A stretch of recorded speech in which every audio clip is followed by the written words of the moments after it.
जब से हमारा विवाह का कार्यक्रम शुरू हुआ है, चाहे वो माता की चौकी हो, एंगेजमेंट हो, गोवा में शुभ विवाह हो और आज आशीर्वाद समारोह हो, संतों से लेकर बुद्धिजीवियों से लेकर एक एक व्यक्ति ने जिस तरह से हमको हमारे नव जीवन के लिए आशीर्वाद दिया है, उसके लिए हम बहुत बहुत आभारी हैं।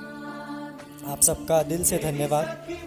आप इतनी दूर से चलकर आज गुरुदेव गुरुमा जी का आशीर्वाद लेने आए और साथ में अपना सबका आशीर्वाद हमको भी देने आए। हमने ज़रूर कोई ना कोई अच्छे कर्म किए होंगे कि गुरुदेव ने, गुरुमा ने, परमपिता परमात्मा ने हमको इस लायक समझा कि गुरुदेव गुरुमा जी के परिवार के साथ जोड़ा।